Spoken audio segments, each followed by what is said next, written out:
Hi, I'm Nico Mastorakis, director, not extraordinaire, but really busy and prolific, as some people have called me. Hard to Kill was meant to be a kind of Magnificent Seven with women. Therefore, the first order of the day was, what else? To write a script around the theme. Interior, Ryan's boat, Marina del Rey. Frank Ryan sleeps on the bed. The phone rings. Ryan peels open an angry eye, fumbles for something beneath his pillow. The phone rings again and again. Ryan pulls out a 45er from under the pillow, then rolls over and fires. The phone explodes. Abruptly, the cabin door bursts open. "Wake up, Ryan." You're late for your appointment. I thought that setting up the story in a country plagued by a totalitarian regime, a junta, would be ideal so that we can justify why a macho man like Brian, what's his name? Thompson. By the way, Brian Thompson, the star of the movie, at the time was my son-in-law and the father of my grandkids. That in parentheses. So, in order for us to make it believable, we decided to make Brian from a macho commando to a very effeminate, gay fashion designer. And the story started as follows. You are Cecil Thornton. You're a brilliant and highly successful fashion designer. Now, the Bartos regime is hungry for publicity. So you take 6 of your top models in your new collection, and you premiere it all in Cyprus. Initially, the script was written for a Latin American country, but as we went to rewrites and rewrites and rewrites, and as we got Peter Rader, the director of Grandmother's House, involved in it, we decided to make it in a fictitious country called Cyprus. Nothing to do with Cyprus.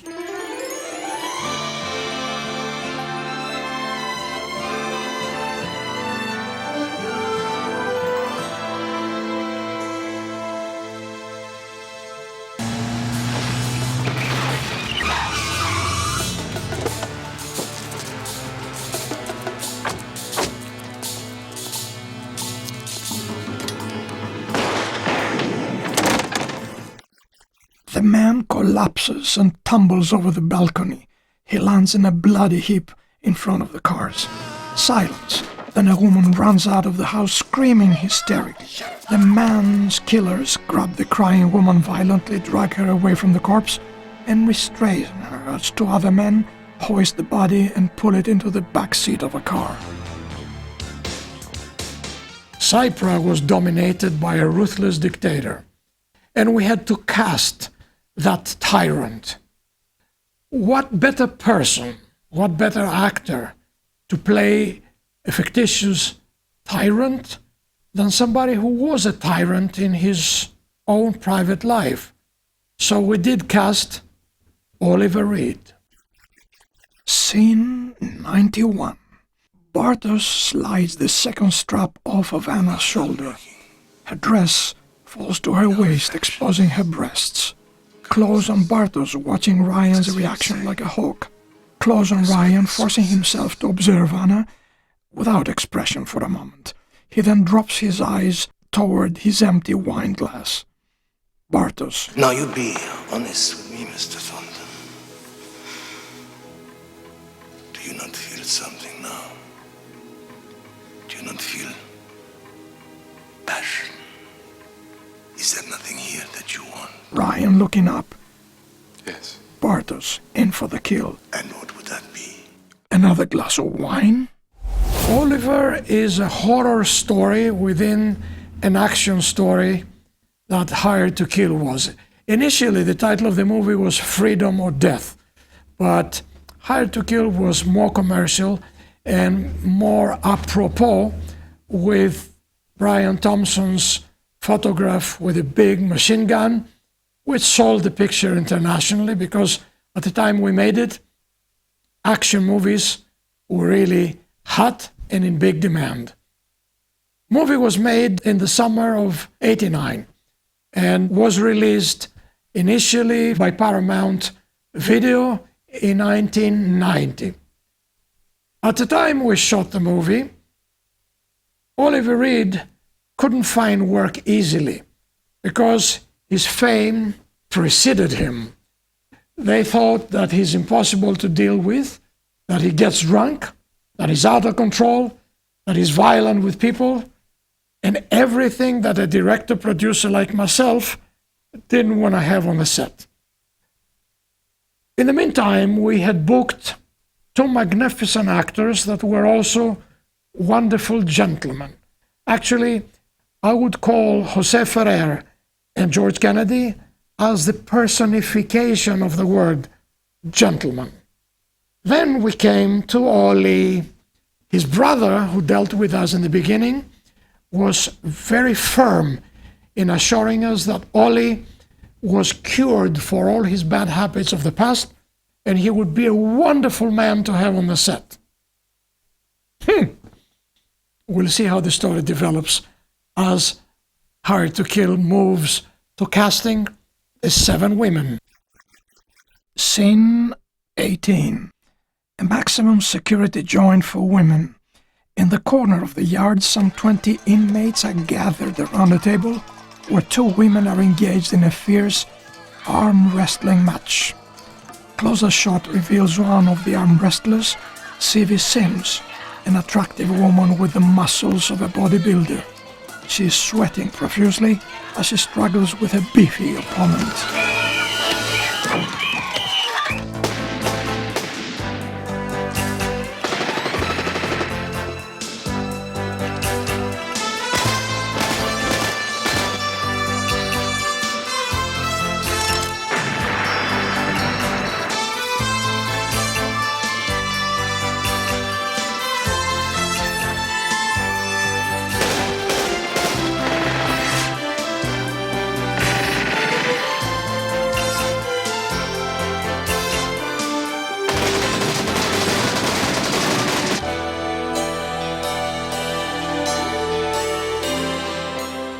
My idea of choosing classic status actors for 3 parts, 3 male parts, all of them very characteristic in the movie, was more than rewarded by the presence of Jose Ferrer and George Kennedy.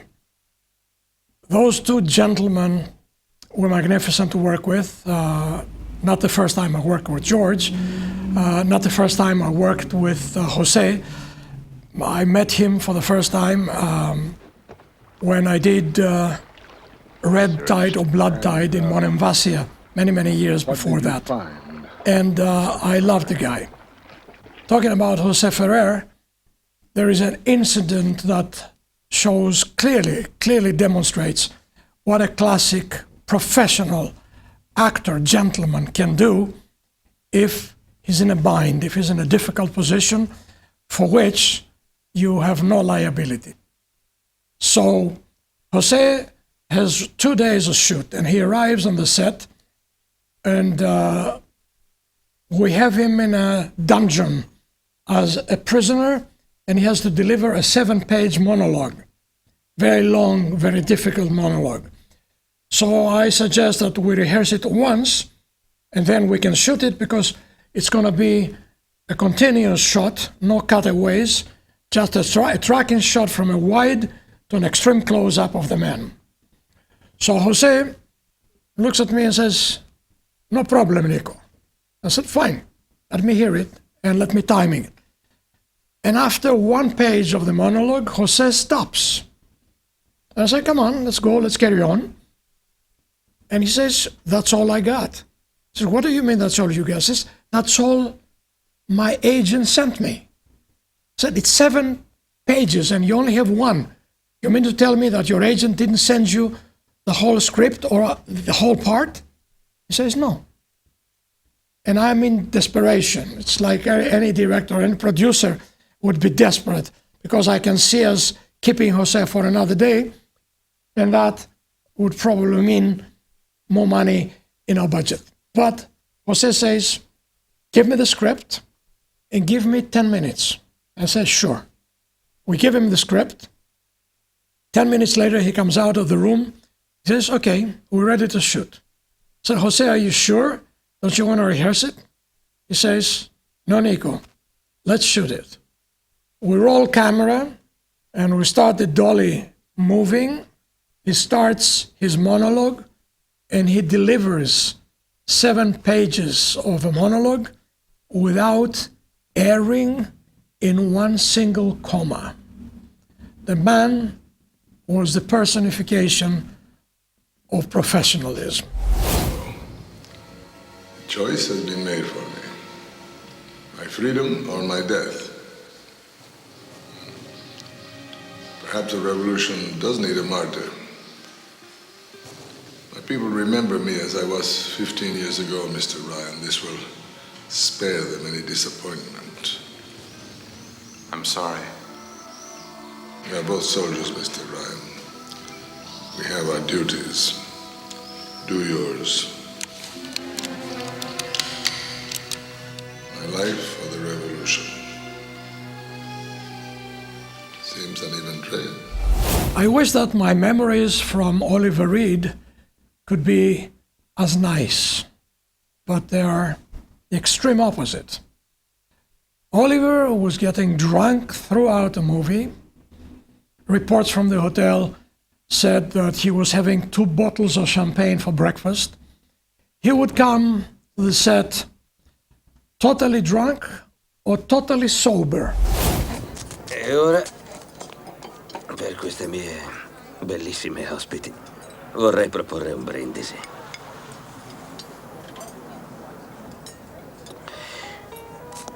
Ha visto, signor Thornton? Sì, però sta già indossando i suoi vestiti. E c'è gente che ancora pensa a noi come a un paese sottosviluppato. Non si può essere totalmente famosi o totalmente anonimi.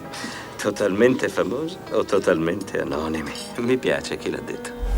When he was drunk, he was a tyrant. He would be hostile to everyone.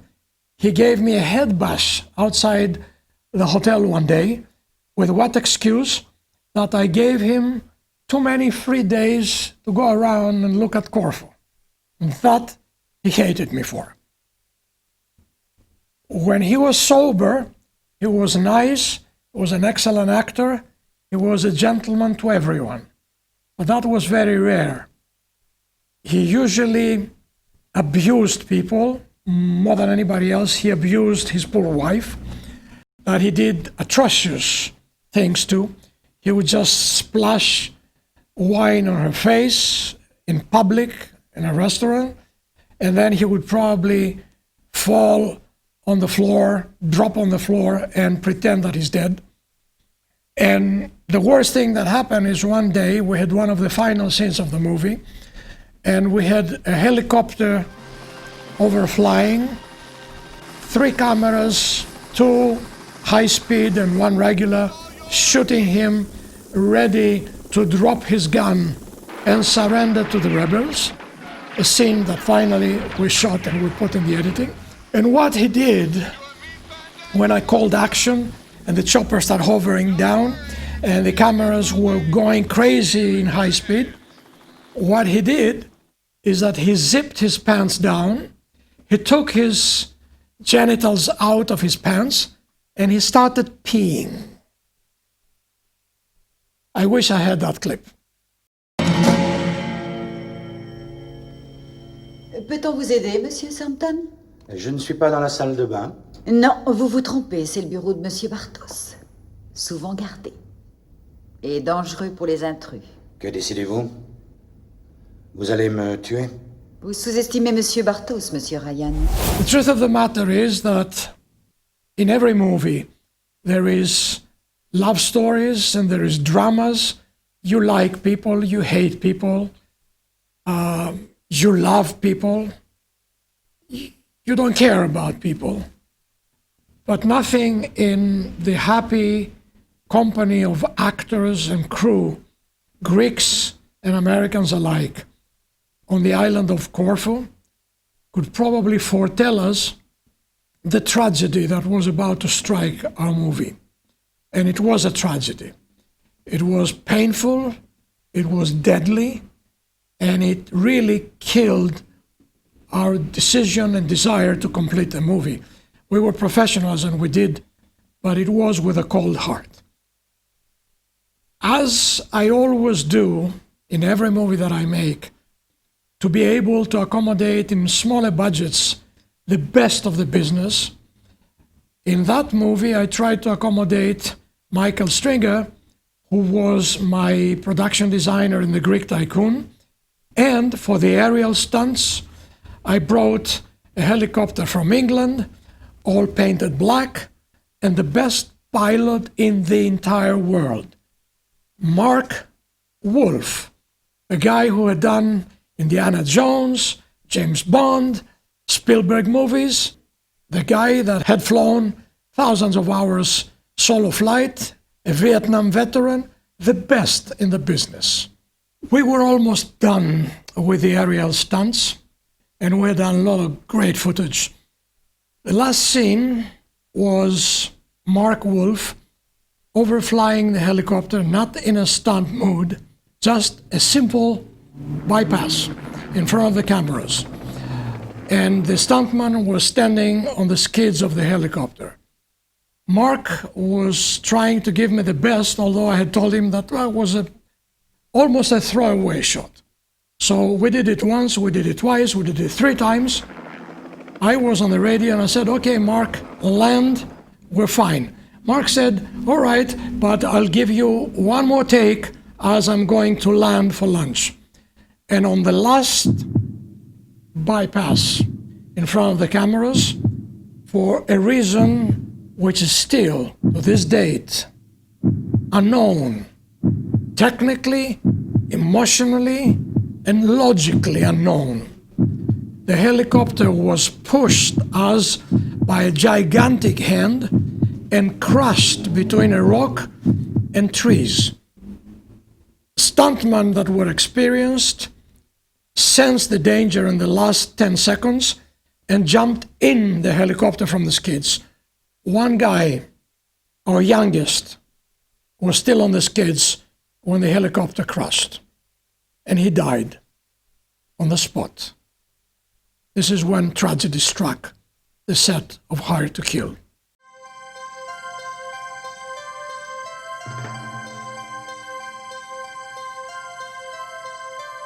We grieved, we drowned our sorrow, we regrouped, we brought another helicopter from England, we painted it black, and I was the first to go on board with Mark to show everybody that a tragic incident like this can never be repeated.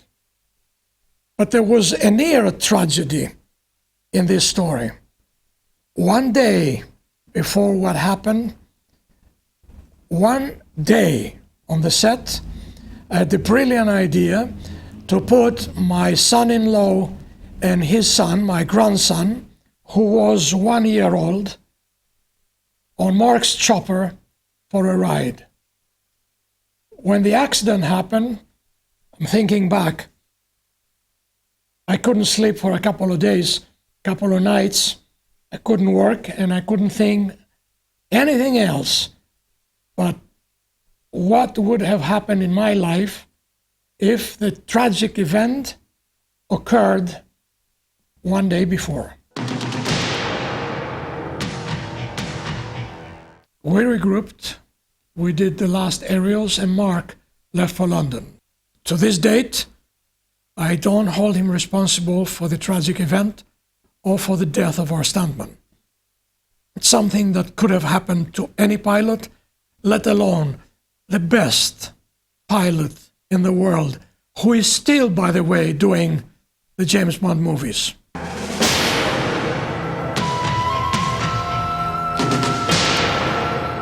For the stunts and pyros, we had best that money could get us from Hollywood, especially for the explosions, which is our director's dream.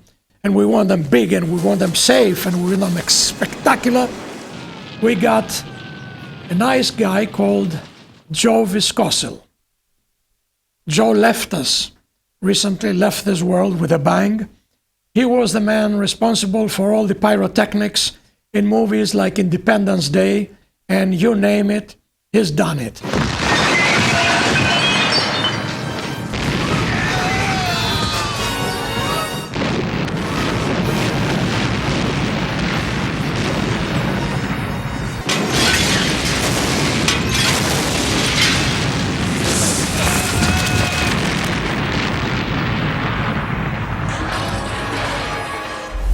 Behind the camera, we had, in addition to my favorite Greek DP of all times, Andreas Bellis, we had a young Steadicam operator, Tas or Anastas Michos. He was excellent in moving the camera and tireless with the Steadicam. And now he's one of the top directors of cinematography in the United States and all over the world. What can I say? We have an eye for talent, and that most of the times pays off.